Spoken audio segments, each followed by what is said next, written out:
Guys, good evening. কেমন আছো তোমরা সবাই? আশা করি তোমরা সকলে খুব ভালো আছো, যে যেখানে আছো। আমি খুব ভালো আছি। তো চলো আজকে তোমাদের সাথে একটা ইন্টারেস্টিং জিনিস শেয়ার করি। এই পার্সেলটা কি বেরোয় দেখা যাক।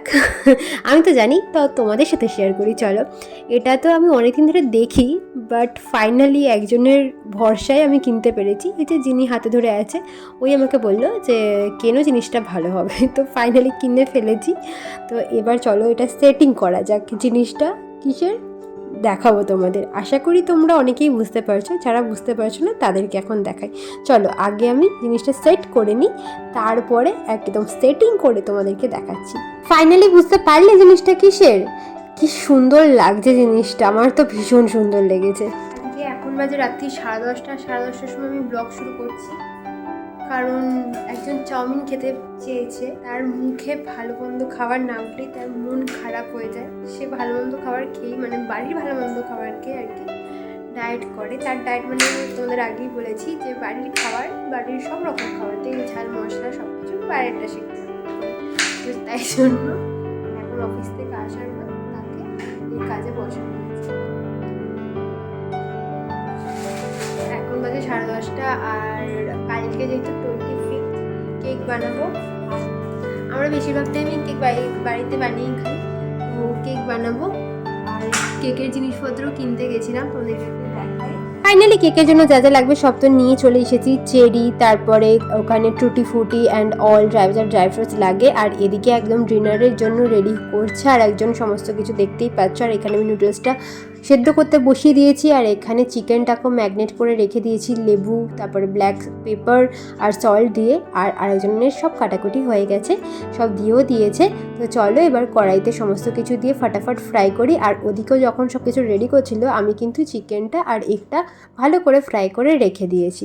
তো চলো এখন তাড়াতাড়ি করে রান্নাবান্নাটা করি, আর তারপরে তোমাদের সাথে শেয়ার করছি কেক রেসিপি। আর হ্যাঁ, অবশ্যই নুডলসটা কেমন হয়েছে সেটাও জানাবো তোমাদেরকে।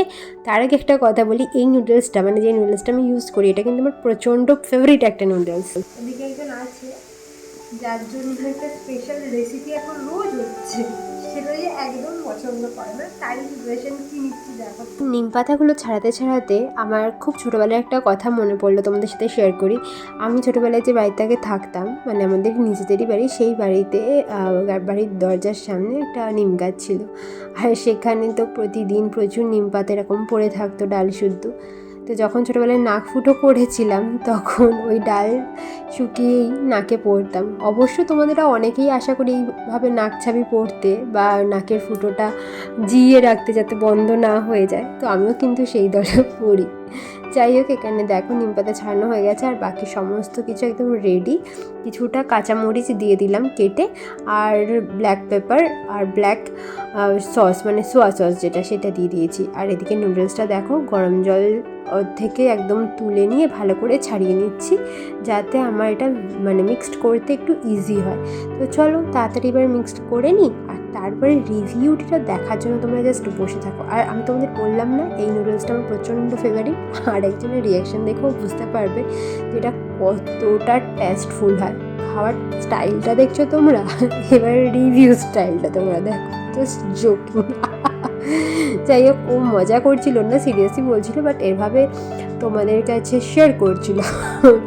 যাই হোক, এখানে খাওয়া দাওয়া রেডি, আর আমি এখন কেকের কিছুটা জিনিস রেডি করে রাখলাম, বাকিটা কাল সকালে করব। তো চলো দেখতে থাকো। সো ফাইনালি আমি রেডি করে নিয়েছিলাম, কালকে দেখতেই পেলে। আর আজকে সকালবেলা এখন এটা আমি মিক্সড করছি। আমি মিল্কটাও আগের দিন রাত্রিবেলা ভালো করে জাল দিয়ে একদম নর্মাল টেম্পারেচারে রেখে দিয়েছিলাম, ফ্রিজে আমি ঢোকাইনি। আর এখন ড্রাই ইনগ্রিডিয়েন্টসগুলো একদম কেকের মধ্যে মানে রেডি করার জন্য দুধ, ডিম, তারপর রিফাইন্ড অয়েল সবের সাথে মিশিয়ে নিচ্ছি।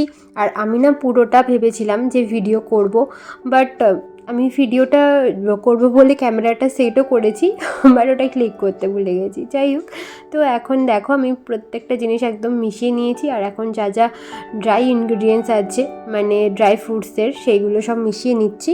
অ্যান্ড দেন কেক টিনে সমস্তটা ঢেলে ডেকোরেশন করে নিচ্ছি। আর এই হচ্ছে ফাইনাল লুক। তো রেডি হয়ে যাক, তারপর তোমাদের সাথে কথা বলছি আবার। একটা সারপ্রাইজ আছে। তো ফাইনালি আমাদের বাড়ির আমরা অনেক দিন ধরে ভেবেছিলাম যে একটা নাম দেব, বাড়ির নাম। তো ফাইনালি সেটা রেডি হয়ে চলে এসছে, একদম রেডি। তো আমরা ভেবেছি যে এই জায়গাটা আপাতত কেমন লাগছে তোমরা জানিও, আর নামটাও কি দেওয়া হয়েছে সেটাও তোমাদেরকে দেখাচ্ছি ব্যাক ক্যামেরায়। ওইদিকে কেক রেডি হতে দিয়ে এই কাজগুলো তো করতে এসেছি, কিন্তু এর ফাঁকে যেটা হয়েছে এই সমস্ত কাজ করতে করতে অনেকটা টাইম কেটে গেছে। আর তারপর যেটা হয়েছে গন্ডগোল, সেটাই তোমাদেরকে এবার বলবো। ফাইনালি এখন এই দুটো লাগানো নিয়ে দুজনের মধ্যে ঝামেলা হচ্ছে। ও বলছে কি এখানে লাগালে কি ভালো লাগে, তো এখানে একবার ও বলছে কি এইটা উপরে লাগাও, এটা নিচে লাগাও, এবার আমি বলছি এটা উপরে যেটা আমি বলেছি সেটাই দেখা যাক। তো আমরা লাগাই, কারণ আমাদের আর কোনো সেকেন্ড হ্যান্ড নেই, আমাদের দুজনকে ধরে বেঁধে লাগাতে হবে। তো মশা সে যেন মনে হচ্ছে মশা আমার ধরে যাচ্ছে। যাই হোক এটা করে লাগিয়ে তারপরে দেখাচ্ছি এরকম দেখাচ্ছি।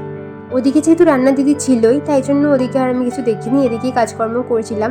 তারপরে হয়ে গেছে গন্ডগোল, এই হতে হতে আমার হয়ে গেছে প্রচণ্ড লেট। সমস্ত কিছু কাজ শেষ করে নিয়ে ফটাফট করে এখন আমি চলে এসেছিলাম রান্না করতে, কারণ অনেক দেরি হয়ে গেছিলো আর আমার ক্লাসে যাওয়ার প্রচণ্ডই তাড়া ছিল। তাই জন্য তোমাদের আর আমি ফাইনাল লুকটা দেখাতে পারিনি, বাট কেকটা প্রচণ্ড সফট হয়েছিল। তবে হ্যাঁ, আমি এটার থেকেও ওটস কেক বানাই আর সেটা খেতে আমার বেশি ভালো লাগে। এবারে আমার কি মনে হয়েছিল যে আমি নর্মাল যেরকম কেক সবাই বানায় সেটাই বানিয়েছিলাম, বাট সেটা আমার অতটা টেস্টফুল লাগেনি।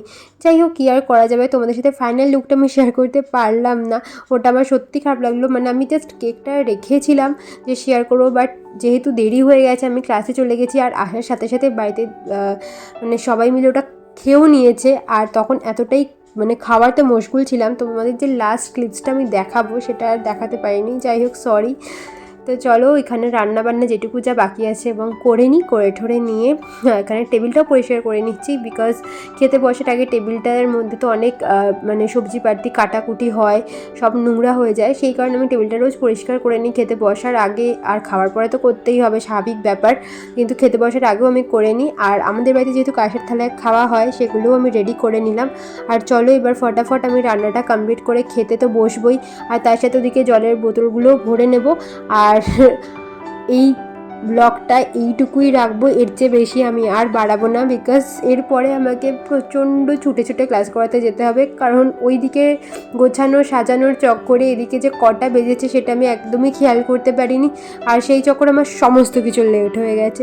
যাই হোক, তোমাদের ব্লগটা কেমন লাগলো বা কেমন লাগছে ডেলি ব্লগ অবশ্যই জানিও। অনেক দিন পর তোমাদের সাথে ডেলি ব্লগ শেয়ার করছি, আর যেহেতু এখন অনেক দিন তোমাদের সাথে ডেলি ব্লগ শেয়ারও করিনি, তাই কেমন একটা যেন অকওয়ার্ড ফিল হচ্ছিলো ডেলি ব্লগ করতে আমার। যাই হোক, ফাইনালি ডেলি ব্লগ তো করতেই হবে, আমাদের লাইফে তো আর সবসময় কোনো না কোনো ফেস্টিভ থাকে না। তো আবার আমি ডেলি লাইফ রুটিনে একদম ফিরে চলে এসেছি, আর এখন চেষ্টাও করছি ব্লগ দেওয়ার, মোটামুটি একদিন ছাড়া ছাড়া। আশা করি এটা কন্টিনিউ করতে পারবো। তো তোমাদের কেমন লাগলো ব্লগটা সেটা এবার জানিও। টাটা, দেখা হচ্ছে নতুন একটা ব্লগের সাথে। ততক্ষণের জন্য সকলে ভালো থেকো, সুস্থ থাকো, আর ভালো লাগলে অবশ্যই আমার পাশে তোমরা থেকো। টাটা।